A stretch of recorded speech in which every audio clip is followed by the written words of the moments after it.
What's up, everybody? This is Seven Seas coming at you with some exclusive quick recaps on a couple of things. First one being a new show called True Terror. This show is pretty awesome. It's on the Travel Channel. It's hosted by none other than Freddy Krueger himself, Robert Englund. Yeah, you heard that right. And it's basically a show about true accounts of strange and unseen things, as well as things that you just can't explain. You know, the big thing and the big saying is always life is stranger than fiction, and that's what this show is about. It's about accounts. It takes real accounts that were, either published in the paper at some point or written by historians, and it's retold in a story format, up to 3 different stories, usually per episode. I started watching this a little bit early in the week. It's pretty awesome so far. I'm definitely digging it. I'll do a quick recap of some of the stories I can recall off the top of my head. One is about a couple of rangers, farmers. I don't know why I said rangers, but about a couple of farm ranchers. There you go. That's the word I'm looking for. They were traveling across the Sierra, I think, and headed to Tombstone. And it's a trip that they've made many times together. And they all of a sudden saw something cover them all of a sudden, because they were complaining about how hot it was in the sun, and they're like, oh man, these clouds are nice, need that.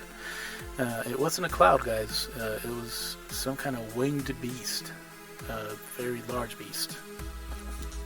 And the story goes that this beast is just flying over the head of them, and instead of leaving it alone, they go and take some shots at it, because what else are you going to do out in the middle of nowhere?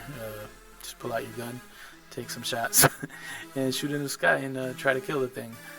Long story short, one of the ranchers inexplicably goes missing, and one of them survives, and he reaches Tombstone, gets to the bar, and tells this tale about how he survived the night, surviving from under attack of a winged beast. From all accounts, it sounds like it could have been some kind of pterodactyl or something. The accounts, I think, in the paper said that it was a beast that had a head of like an alligator. So take of that what you will, but that's one of the stories. And I'm not giving you every single detail of the story, because you got to check it out, watch it for yourself, see what you think. And that is one of them. Another one was about the smallpox epidemic that took place back in the day, and how in this particular story, this account was about a gentleman that was buried alive, essentially, even though there was a mob of people that tried to stop the caretaker from taking the body and burying it in the cemetery. Actually, it was a potter's field, not a cemetery, because that was something they did back then, because they had so many bodies. But that was one of the things that happened in one of those accounts, one of those stories, True Terror. And that is insane, because nowadays you would not find someone that would basically bury someone alive without some kind of huge repercussions. Back then, though, I guess it was like $1 a body, that if you transported that body to Potter's Field. And I guess this guy, he was actually tried, the guy that took the body and everything, because it was crazy. It was a crazy story. That was another one. Another count was about a gentleman that had one of the first telephones installed in his home and at his business. His business so happened to be a mortuary and a funeral home. And after a while, he would start getting strange calls.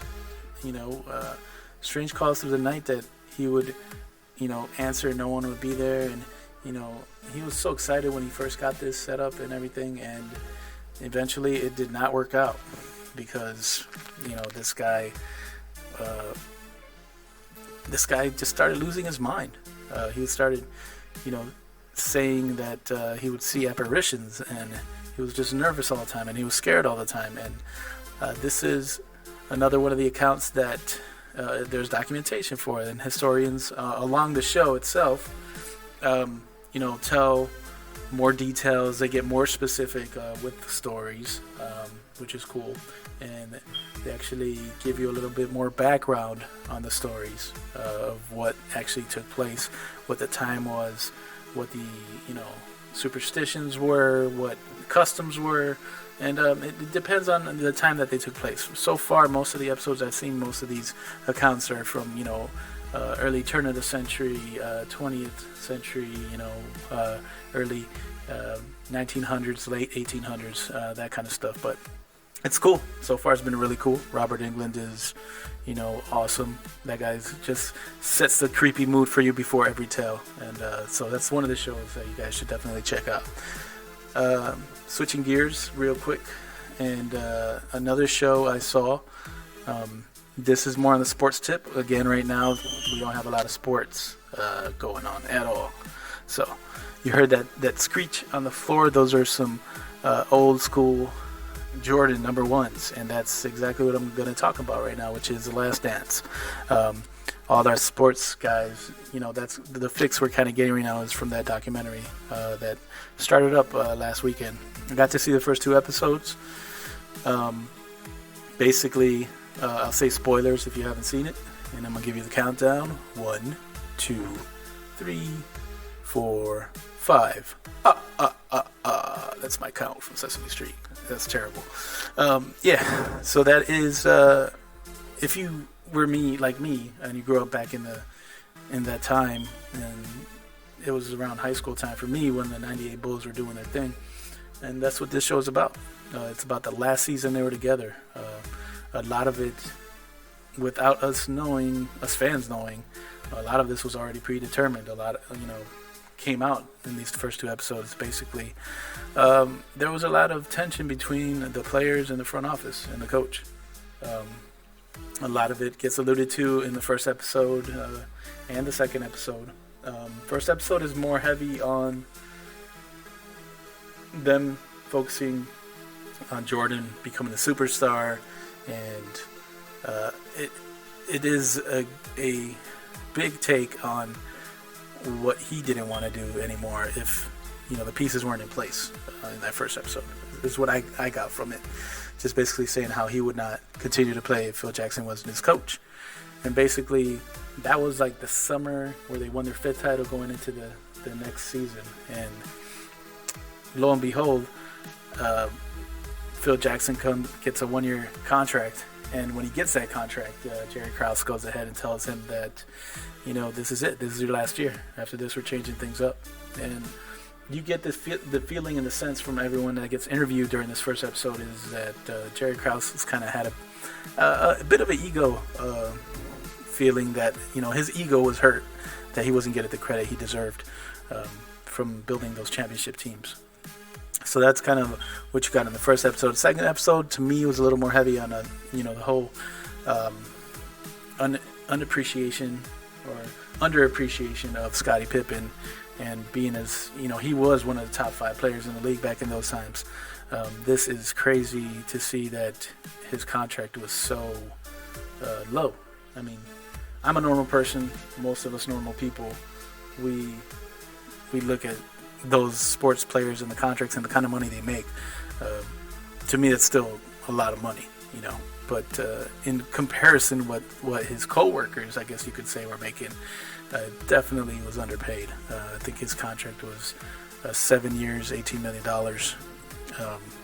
So that's kind of like what he dealt with, and you see that that was eating at him, that he was underappreciated, that he was not getting paid what he deserved. So he kind of was going to war that last season too. Last season with the front office, and he gets to the point where he demanded a trade because he didn't want to be there no more. And you see that at the end of the second episode. And again, that all comes down to the more kind of emphasis of the tension between the front office and the players. But yeah, that's basically where I'm at. The last two episodes, not the last two episodes, but those are the first two episodes from The Last Dance. So if you guys are into sports, that's really all that's going on in the sport world. And what else can we do right now with being stuck in lockdown in this quarantine? But yeah, that's a quick rundown on that. And no other big sporting things going on that I can really, elaborate more on. I know the NFL draft is kind of going on. I think the first round finished up the other day. The second round is going to continue. I am one of those people that thinks there's too many damn rounds in the NFL draft, but I mean, I guess they need to, because there like 54 people on the roster, or 68 people on the roster when they start out, and then they got to cut it down to 50 something. And yeah, that's I guess you need a ton of rounds to draft players for that. But are we going to have an NFL season? I don't know. I mean, I could be optimistic and say hopefully, Lord willing. But this world we're living in, who knows? The pastimes that we enjoy, if we're going to be able to enjoy those again anytime soon. So I hope you guys like listening to this quick little hit on this episode. A couple of TV shows I got to see. And yeah, I'll get this content out to you guys as soon as I can. Gonna keep going with a little more content, switching it up every episode. I'm gonna try to not mix up the genres and the content too much, so as to not be all over the place like I tend to be. But anyways, hope you guys are good out there. Hope you guys are safe, and thanks for listening.